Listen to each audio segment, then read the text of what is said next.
Welcome to the Pressure Beast Podcast. Crank up the pressure. We're about to yield.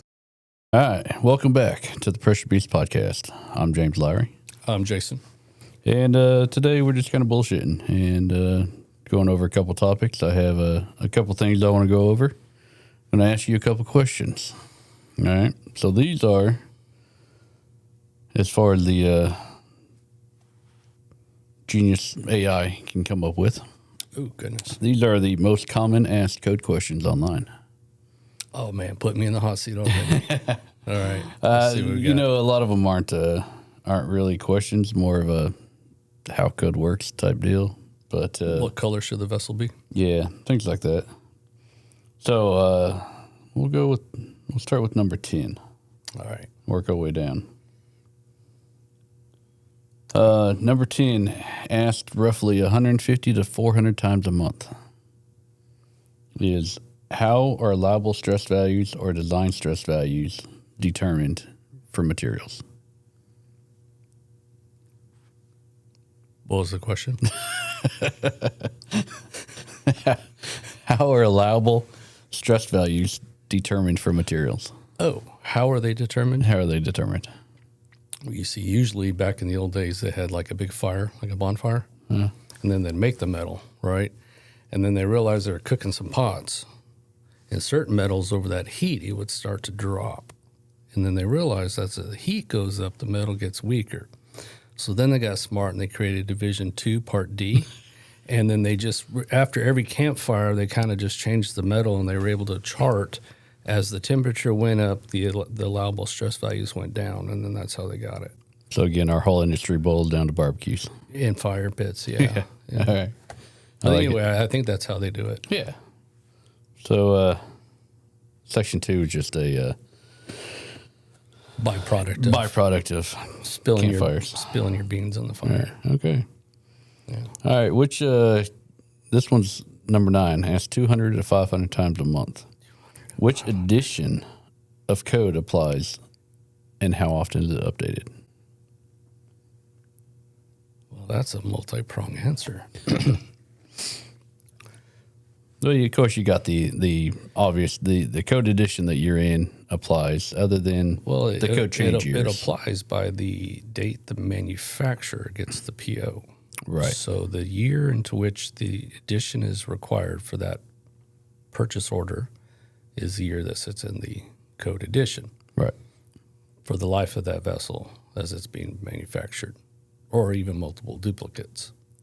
So it's not necessarily the year into which it's built, it's the year which the PO was written. Right. So, like, we're in 2023 right now. If a PO is written for 50 vessels, they could build those 50 vessels to the 2023 code edition for the next 5 years if they wanted to. If they're welding by stick, yeah. Right. Right. Yeah. Yeah. So it goes off the code edition of the purchase order. Now, when you're talking about new joint views, things of that nature, varies a little bit. Typically, you go with the most current, most recent code edition. Unless you're at the fourth quarter of the code year change, then those guys want the new one done, and then software's not up to date. Buying $10,000 worth of old code books is kind of a sticking point for some people, I think. Yeah, I guess that is a byproduct or offset from that. All right. Coming in number 8 with 60 to 180 questions a month. What is corrosion allowance and how do you apply it? Well, that's a kinky question. What is corrosion allowance and how is it applied? Usually with a butter knife. You just kind of overlay it. You know, I like rubbing it on. Rubbing it on? Yeah. Yeah, you can do that. But when you overlay stuff, then you don't really need a corrosion allowance as much. But how is it applied? By the addition of that required amount to the end of the formula. Right. So for those of you who just wandered onto the podcast and have no idea what we're talking about, corrosion allowance is nothing more than added material or added thickness to the shells, heads, nozzles, things of that nature, so that when it does corrode out due to product, we still maintain that minimum thickness required to withstand pressure. Kind of like tequila makes your clothes fall off, right? Absolutely. Clothes would be the corrosion allowance. Yes. What's to the tequila? To the base metal. Yes. The product would be the tequila. Yes, the product would be the tequila. I like it. The bikini would be the corrosion allowance. All right. Number 7. These are really open-ended questions. They're not very specific. So, not the most straightforward question, but how do you re-rate a vessel? How do you re-rate it? Well, it determines its own pronouns. I mean, vertical, horizontal, squatty, fat. What was the question? How do you re-rate a pressure vessel? Oh, by choice. Yeah, or necessity. Well, re-rate, you'd be going up or down, right? So you typically re-rate would be an increase. A derate would be a decrease, but re-rate could be either or. But Right. normally you'd need to do some visual inspection. You need to do some ultrasonic thickness readings, rerun the vessel calculations, verify, that bikini didn't fall off too far, and, see if it's still in decent shape.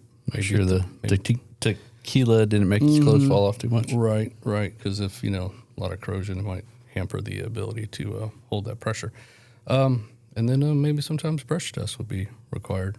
Yep. Yeah, with a bunch of, Yeah, definitely design calcs with current thicknesses. Always a good idea. helpful. Yeah. Helpful. So, And of course, the inspector, NBIC inspector, would be involved. Hopefully. And, hopefully that's right.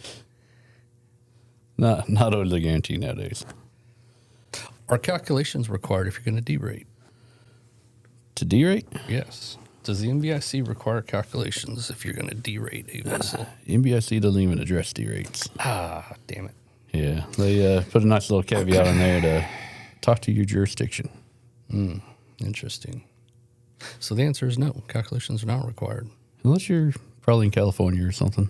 Yeah, unless you're in California or Nevada. Might cause cancer if you don't do calculations or something. Right.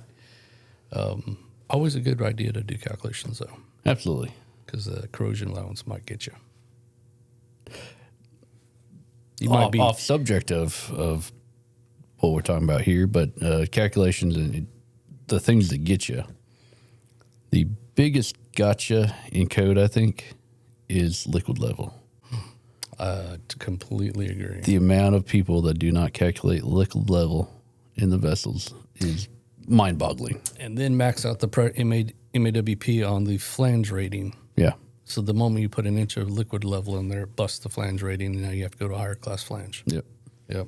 Silly ideas. The amount of times I found that during hydro was outrageous. That's usually when they leak. Yeah. Sometimes. Flange rating's not right. All right. Where are we at? We're on Let's do question number 6. number 6. I don't want to do that one. That's just kind of a way too open-ended. So number 6 is what tests or inspections are required under ASME Section 8? What tests and inspections? Yeah. I mean, pretty open-ended By the question. manufacturer or by the authorized inspector? By code. By code. Well, then that'd be both. Wow. Where do you start? Well, let's just talk about NDE. First, you'd have to have a visual internal inspection by the authorized inspector. Of course, you have to have, depending on what the quality manual would say and the traveler would require. But you'd have PT, possibly MT, possibly, if you're running off Appendix 46 and you're using Div 2 rules, possibly UTT. Obviously, material checking in, you'd have to do inspections. Did yours say RT? No, I was going to save that for last. Okay. That's like the most obvious.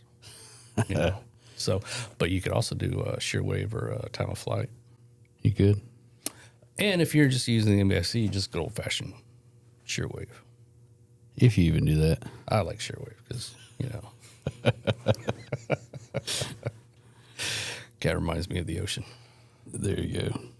What But anyway, there's a lot of inspections when you really There get is. down to it.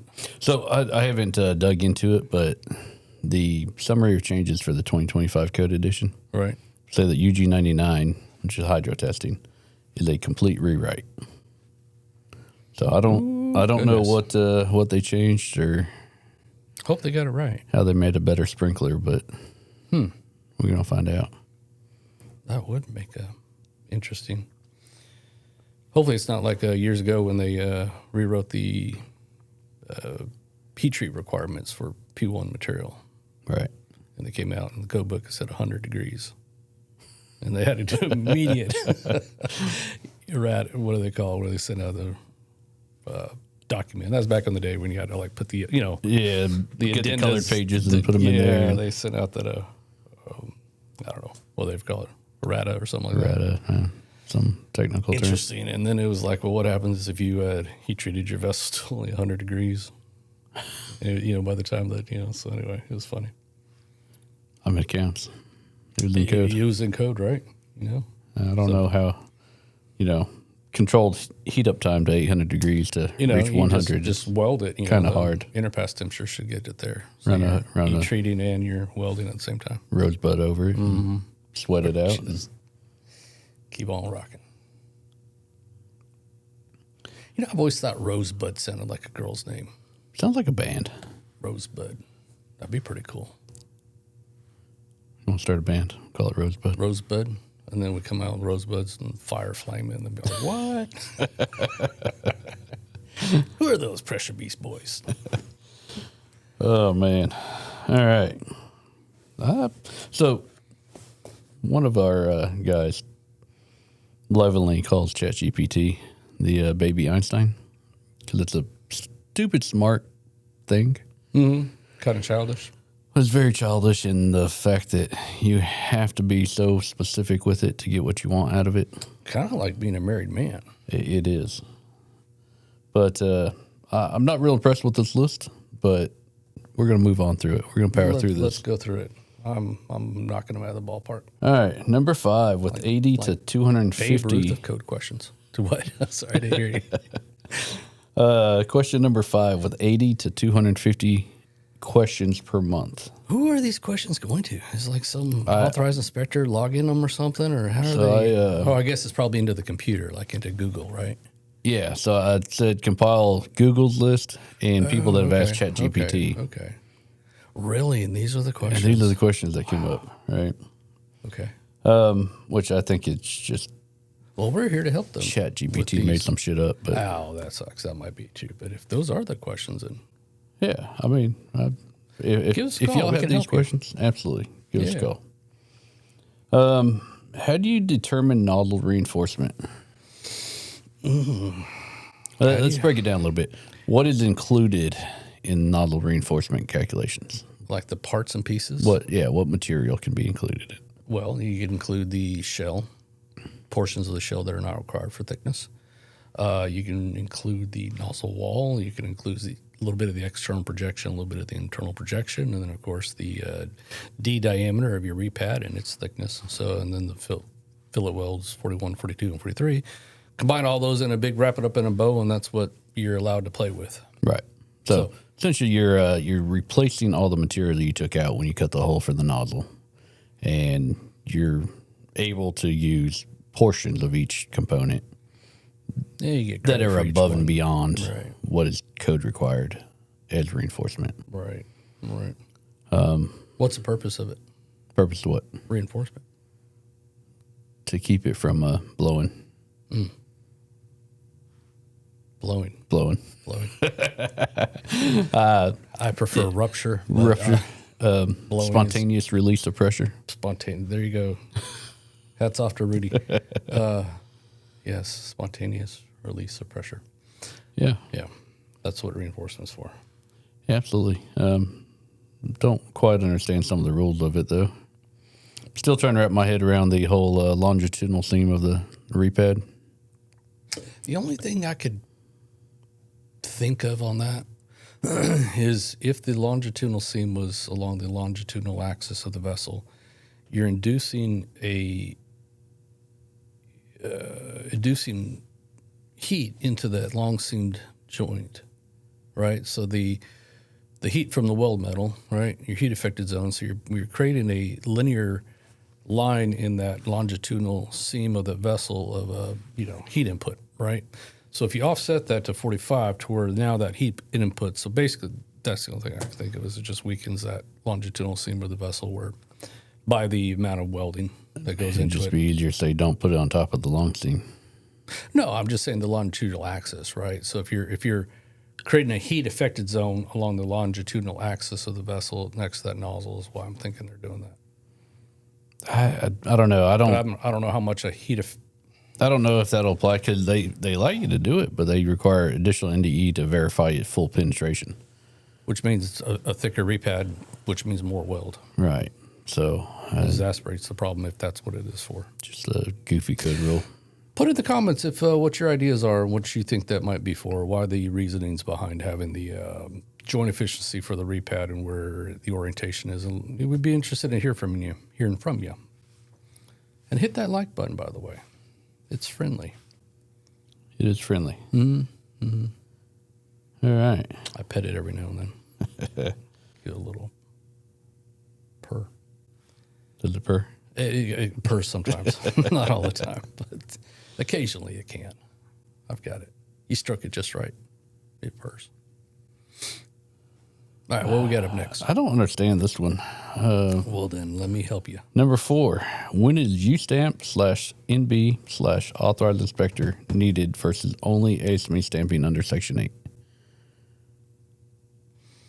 Read that again. When is U-stamp/NB/authorized inspector needed versus only ASME stamping under Section 8? So the only thing I think of is talking about is UM stamping, where you don't have to have an authorized inspector come out and, well, not on a every vessel basis. So But is that, but the NB, does that mean the National Board stamp or is that the NB certificate for the authorized inspector? What does the NB represent? I'm thinking they're talking about the NBIC, not the National Board registration. But they've got, what did they say, U stamp? U-stamp/NB/authorized inspector needed versus only ASME stamping under Section 8. Excuse me. If you were to lump all that first question together, or the first half of that as being determined to be the authorized inspector, who's got an NB number, he's got a U stamp, of course you can do the U stamp, but it's a confusing What is question. that called? Designator? What's it called for the AIs? National Board Commission number? Endorsement. Endorsement. Endorsement. Then you got endorsements on the back end, right? Like supervisor, nuclear. Yeah. I think now everything's an endorsement. I think you get your National Board Commission card, and you have to have an R endorsement for repairs and alterations. Well, you have to have you always have to have that. Oh no, you don't have to have an A endorsement anymore for new construction. I don't believe. Let's look into that. Let us know in the comments what you think the answer is. All right, so we're gonna, I guess, breeze over that one. It's just a little confusing, but otherwise, to wrap it up, I would agree that it would have been the UM stamp would have been the answer, because that authorized inspector is not needed. But that's why that NB, because you can still register a U stamp vessel. I mean, a UM stamp vessel. So if that NB stamp, if you take it for if you take the question and you divide it like you have the U stamp, which would be the ASME stamp with the designator, and then you have the NB stamp up here, and then you have the authorized inspector. So that's how I interpreted that question. I didn't, those are being stamps, not commission, part of the commission. So anyway, very confusing question. Yeah, I'm gonna say UM. Well, I'd say UM too, and I'm sure whoever asked that question, they all got different answers. Well, there was apparently 100 to 300 people a month asking that question. Okay, that's interesting. Yeah. I bet you that the algorithm got that question wrong. I bet there was a lot of different questions that they kind of probably compacted into thinking that's what it all meant. Yeah, when is U stamp required? Right. Shit like that. All right. Question number 3 with a whopping 150 to 400 queries a month. What is the difference between the scopes of Section 1 and Section 4? Of course, Section 1 being your power boilers, One and goes Section 4 your pop, heating the other boilers. goes boom. Well, one's power boilers that primarily is used for, high industrial steam turbines and electric generators and Anything that big the power steam boilers. is leaving the Right. system being used to power or run or modify something else. And then the hot water heaters are everything from something like in our house to your hotels and So we just People had do your a ironing. we just had a case here in Houston that hot water heating boiler, Section 4, hopefully, Section 4 stamped continuous hot water heater in a hotel downtown Houston blew up. And 17th floor. 17th floor, which is really high for Very high for one. I thought that as well. Maybe it's due to the static head pressure going up. I don't know how big the building was. It's not a hotel, so downtown I wouldn't expect it to have too many. that Holiday Inn, I think it's pretty big downtown. Is it? So when I was a boiler inspector for the state, would go into a lot of hotels to inspect their Yeah, you did. inspect their Truth comes out. their hot water heaters. Is that what you're calling them nowadays? Yes, Hot water heaters. they definitely heat up the water. I've heard that. So, but yeah, the amount of hotels that buy them that are not stamped, they buy them from China or wherever the case is, but they come in with the BTU ratings that the state requires certification on, and most of them weren't stamped. So I can understand some of these blowing up just because we don't know who the hell's building them. There's no You would think the inspections. permitting process to install and put one of these in would stop that. It means obviously the more than just a non-regulated heater or boiler getting installed. That means the permitting process has also got to be dissolved in a way that it's not. You would think the permitting process, one of the boxes checked was like, what's the serial number and is it National Board registered? Right. Well, that's what the state, every time they install a new boiler, you have to come out and inspect it. Right. That's part of the process before you operate it. But that's almost voluntary. There's no catch and balance, right? After you get installed, then you have to put in the information to have it come looked at. But what I'm saying is, as it's going in, right? So like electrical, you're building a building, you got to have permits for the gentleman to come out or lady to come out and inspect you as you move through the progress. No different than, piping and plumbing and all that. You got people that come out and inspect that. You would think that. Yeah, I think they rely on the state to catch it at the end. Obviously, Which- it's not a State's awfully backed up on concern. most of that. Hats off to Rob Trapp, by the way. Rob, if you're listening, hope all's well. Thanks for all your what you've done for the state and our industry. Wish you well. Absolutely. Yeah, he just stepped down. I heard that. Yeah, Kind of surprising, but hopefully all is well with him, yeah. his family. Having a good time in Austin. Does he live in Austin now? I believe he's lived in Austin for a while. I thought he lived up north somewhere. I don't believe so. Rob, where do you live? Austin, I believe, right? Right. He said, yeah. Yeah. You heard him? I heard him. Yeah. All right. Yeah, so basically, Section 1 boilers, power boilers, create steam to be used elsewhere. Hot water heating boilers pretty much either create hot water to be used elsewhere, or they are a closed loop system that heat air, things of that nature, and come back through condensers and back through the boiler and things of that nature. Correct. Okay. Let's jump on the next one. This is question number 2 with 200 to 500 queries a month. What are essential variables in Section 9? And when is requalification required? You see, essential variables are very close to essential oils, where they're very essential. Absolutely. And if you change your essentials, then you have to kind of requalify because you might be breaking out. You might Your have welders allergic get out of reaction. whack, and It just isn't. It just isn't the moon copacetic. phase doesn't line up with them. and it's just Exactly. Then your barista in the morning doesn't get the coffee right. Right. You know, what I mean, it's just the whole list of problems. It's just a problem. You got to requalify. So the essential variables, they also, like to kind of kick in sometimes, we got supplementary ones. Supplementary. They just Yeah. hang out most They of the just time. hang out there sometimes, but they don't get too excited very much. But basically, the essential variables, I've been told, are so important that if you change them, you might want to requalify your test. I mean, you don't want your welders getting out of whack. And The wacky welders are not good. no, But essential variables are the ones that we have to keep an eye on, right? So the non-essential variables, one no one gives a rear end about. why do we know, have just- non-essential? I think it's just to be able to keep auditors at bay, at hand, and be like, well, how do you know this isn't something that requires you to? Basically, if it's a documentary stuff, kind of, I think it just helps them from some jerk auditor forcing them to requalify. Yeah, I just to make them put something on the paper that they can change all they want But without I requalifying. can see if you didn't have that in there and they didn't have the freedom to do that and it was documented that they could do this, then I could see somebody saying, well, you changed that weld procedure, I want you to requalify it.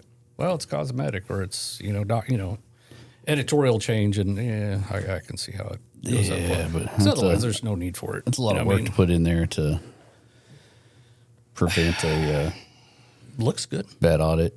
Yeah, I mean, it fills up the page. And it completes the trinity, non-essential, essential, and supplementary right there in the middle of them, keeping them at bay. If I was a variable, I'd be supplementary. Just hang out all day, hang out all do day. nothing. Every once in a while, get involved. Yeah, that would be a good one to be involved in. Yeah. The essentials, they work their ass off. Yeah, Yeah. Yeah, Kind I of know. bossy, too. they are. Yeah. They're So I've been told. very by the rules too. Mm-hmm. Not a lot of leeway with them guys. Unless it's a D11 procedure. Then they can just get as loose as they want. Right. Those are just recommendations. At recommendations. That Yeah. point. Yeah, D11. It's just Sorry, you structural. AWS guys out there, certified welders, apologize. It's just structural. Just holding up weight. Just structural. Just everything. Can't handle the pressure. Yeah, Like, everything in compression, yeah, can't handle pressure like a ASME can. That's right. All right, you ready for the number one question? Oh, yeah, this got to be good. Drum roll, Surely please. this is not the number one question. I'm afraid to hear it, man. I'm afraid. Kind of like which material is magnetic or something like that. I don't know. 300 to 800 inquiries a month. How to calculate minimum required thickness of a shell under internal pressure under Section 8 Div 1. Wow. I mean, it's a specific question, which I can understand a lot of people wanting to know that. But kind of one of those things that there's really one code paragraph that tells you the formula. I think it's UG 27. 27. Yeah. I hope. Well, I mean, you still got Appendix 1. Yeah, you can calculate that there if you want to do the OD. Yeah, 1-1 will do it for you. But again, Depends it'll on if tell you're you an that. outside guy or an inside guy. You know what I mean? It just kind of what your flavor is. But still, either one would work. Yeah. I mean, I prefer running off OD, but Why have a different calculation for ID or OD? Why not just convert it to ID and run it under UG 27? because I think converting to ID is difficult. Because then you never know what your OD is going to be. It's math. Well, not like ahead of time. Like, hey, this thing's got to fit in here. It's got to be 4 feet wide. Well, okay, I know what my limits are, right? So if you put it 4 feet ID, now your OD is like 4 feet and 6 1/4 inches. You know what I mean? That's a lot of extra inches. I just work backwards. I got 4 feet fit in here. But then it changes. Do you know why I was doing a vessel one time and it was just like on the edge and I didn't like it. But anyway, in one direction, it would work, and the other direction it would not work, right? Of course, you scratch the vessel and it'd be out of code, but it was funny. So basically, we sometimes maybe accept, right? Just, hey, that formula is not going to work. Let me go use this one, and all of a sudden, boom, it's in. Right. Yeah, I've run into that now. It's kind of my issue with the whole thing I think it's like a high-end CPA, man. Don't pay a little extra money. They know the code better. You get a little bit of better tax return. Absolutely, yeah. No, I get that. You hire someone to do your calculations that understands code deep enough and well enough to understand all the nuances that, you're not just limited to one rolled shell paragraph, So, but the that being the number one question is very interesting. Very interesting. It is interesting. I would have figured, how do you get code stamps?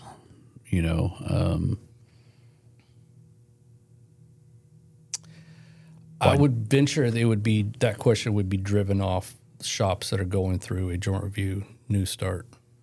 Like they're going to have to demonstrate calculations, right? Or how to run your, how to check the software calculations that's required during your joint review. But I wouldn't think that there's that many people going through joint reviews that would. So I don't know. Very interesting. Yeah, I don't know. I mean, there might be a lot of people. And of all the questions, why would it be? Like how to get your code stamps would be a good one, or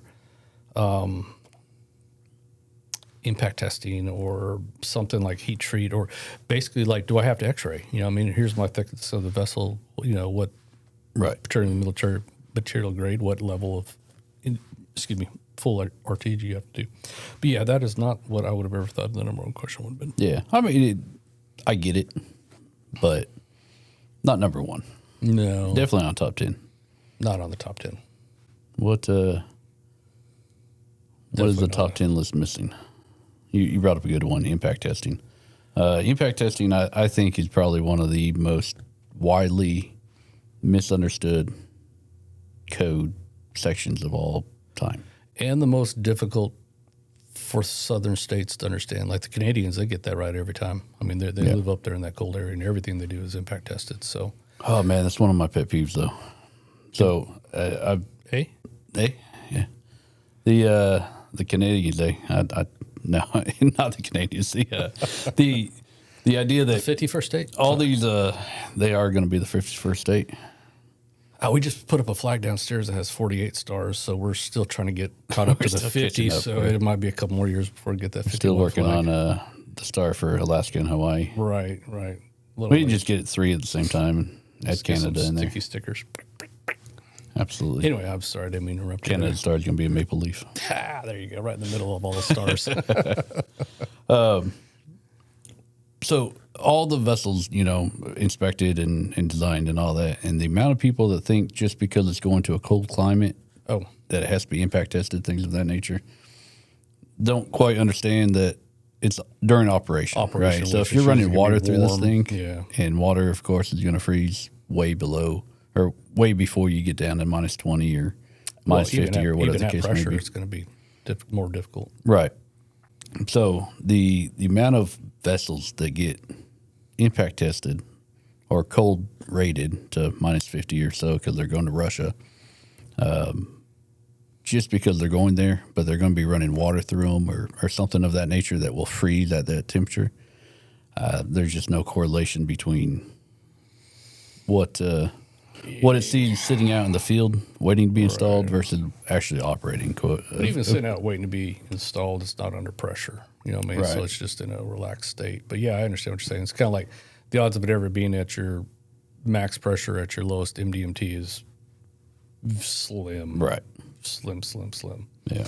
So MDMT rating being what you can go down to while operating, while it has pressure on it. So if it's sitting out in the field somewhere in a laydown yard, it doesn't need to meet the MDMT requirements. No. But I would agree that MDMT and joint efficiencies are the two most confusing portion of code. And I would have probably said the number one question, now that I think about it a little deeper, would have been joint efficiencies and how they are applied in concurrence with the geometry of the vessel and the amount of X-ray and which code paragraphs you're going to use. and how it affects your joint efficiency, and if you can see the inside of the vessel before you weld it up and all that, and you backing strips, and so I could see how that would have been more of a number one. Or was that even on the top 10? No, it wasn't even that. That was the whole top 10 list. Wasn't even on there. So impact testing wasn't on there, and joint efficiency wasn't on there. So that list was obviously probably created by someone probably getting into the industry, probably learning the code, maybe studying for the AI exam, you know. ChatGPT, trying to learn. ChatGPT Sorry, trying to learn. we'll teach you ChatGPT. We will, One vessel at a time. we will let you know what's important. So you can imagine we downloaded the database into ChatGPT, it'd go hog wild. We don't do that. We hold to our NDAs very strictly, but that would be a crazy. It'd be like, woo, Right. gain some knowledge.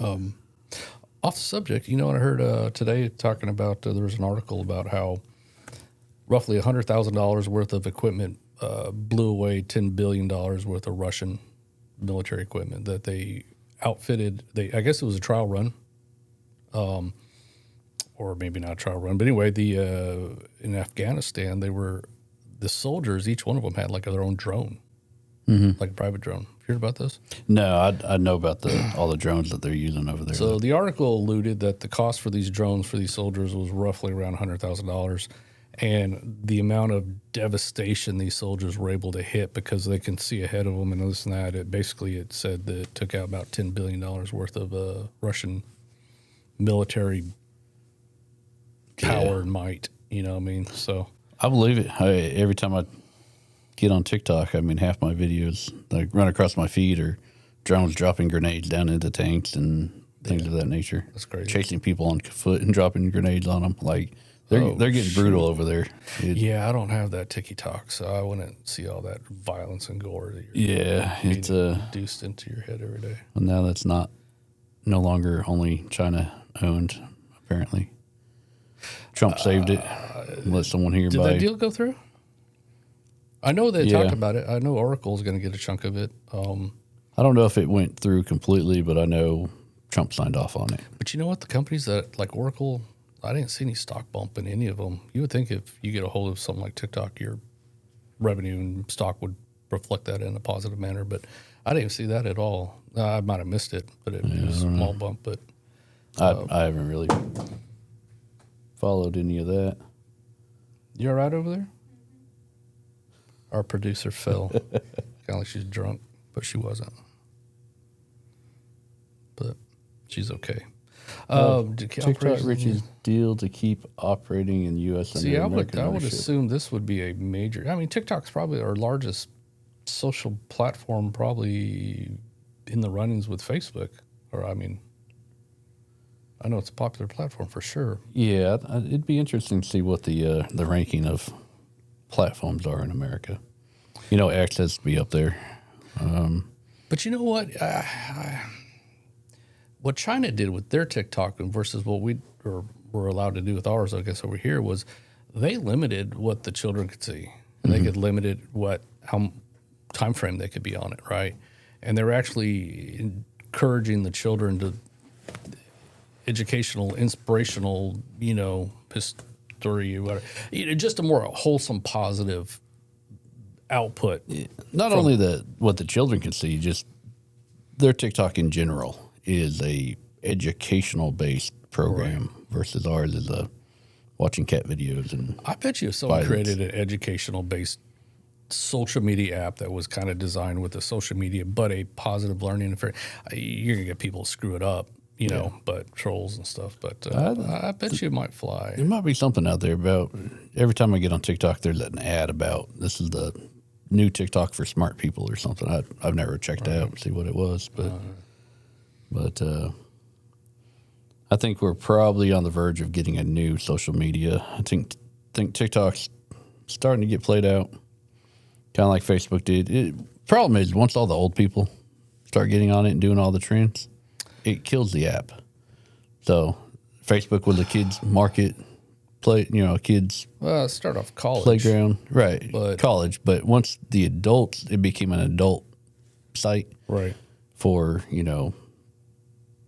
catching up with your classmates from 1958. And But the staying power is still there, right? So Facebook's such a dominant company. dude, Meta is Meta is just insane. such a dominant company, and the analytics you can get from them and be able to the marketing power and all that is just insane. I think Meta is going to hold on to its position in the world for quite a long time.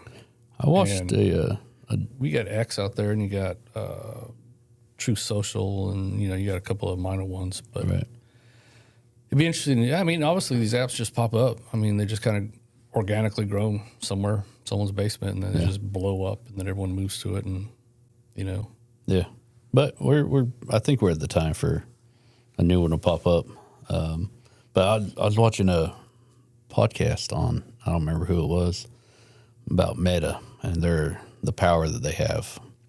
And one of the guys there was talking about how just by automatically downloading Facebook Meta onto the phone before people buy it, and then being able to control that content that they see.